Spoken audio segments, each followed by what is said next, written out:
Copa আমেরিকার final নিয়ে কালো বিড়ালের ভবিষ্যৎবাণীতে ফেঁসে গেল আর্জেন্টিনা। দেখুন বিস্তারিত। আরও একটি ফাইনাল, মানে আরও একটি শিরোপার ধার প্রান্তে বিশ্ব চ্যাম্পিয়ন আর্জেন্টিনা। এবার কোপা আমেরিকায় চ্যাম্পিয়ন হতে পারলে সর্বশেষ ৩ বছরে তাদের ঝুলিতে 4টি শিরোপা জমা হবে। কলম্বিয়ার বিপক্ষে এই শিরোপা নির্ধারণী ম্যাচ দিয়ে আন্তর্জাতিক ফুটবলকে বিদায় জানাবেন আলবিসেলেস্তে তারকা আনহেল দি মারিয়া। এবারের কোপায় সর্বোচ্চ 16তম শিরোপা জয়ের লক্ষ্য আলবিসেলেস্তেদের। অন্যদিকে কোনো মেজর টুর্নামেন্টে দ্বিতীয়বার চ্যাম্পিয়ন হওয়ার আশায় কলম্বিয়ানরা তাদের মুখোমুখি হবে।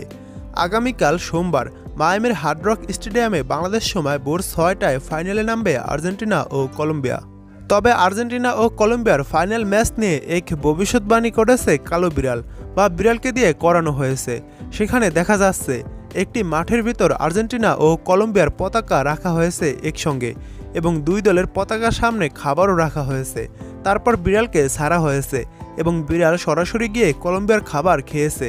শব্দভঙ্গ হতে পারে আলবিসেলেস্তেদের এবং কলম্বিয়া জয় পেতে পারে এবারের কোপা আমেরিকা, এমনই একটি ইঙ্গিত দিয়েছে কালো বিড়াল। অতীতে এই কালো বিড়ালের ভবিষ্যৎবাণী অনেক ক্ষেত্রেই মিলে গেছে এবং অনেক ম্যাচ কালো বিড়ালের ভবিষ্যৎবাণীতে জয় পেয়েছে। এটা শুধু একটি নিখাত ভবিষ্যৎবাণী, এটা সত্য হতেও পারে, মিথ্যা হতেও পারে। এটা নিয়ে সিরিয়াস হওয়ার কিছু নেই, তাই এটা বিনোদন হিসাবে দেখতে পারেন। এবারের কোপা আমেরিকা আর্জেন্টিনা জিতলে একটি বিরল রেকর্ড গড়বে। টানা 3 আন্তর্জাতিক শিরোপা জেতার রেকর্ড নেই দক্ষিণ আমেরিকার কোনো দেশের।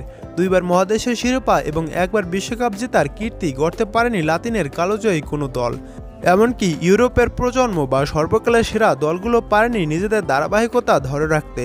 একমাত্র দেশ হিসাবে এই কৃতিত্ব আছে স্পেনের। 2008 সালে ইউরো, 2010 সালে বিশ্বকাপ এবং 2012 সালে ইউরো টানা জয় করেছিল স্পেন। এবার আর্জেন্টিনার সামনে রয়েছে সেই সুযোগ। 2021 সালের কোপা আমেরিকা আর 2022 সালের বিশ্বকাপ নিজেদের ঝুলিতে পুড়েছে লিওনেল মেসিরা। এবার বাকি 2024 সালের কোপা আমেরিকা। স্বপ্নের এই ট্রাভেলের চক্র পূরণ করতে আর্জেন্টিনা দরকার মাত্র একটি জয়। 15 জুলাই ফাইনালে জিতলেই ফুটবলের বিরল এই রেকর্ড স্পর্শ করবে আর্জেন্টিনা।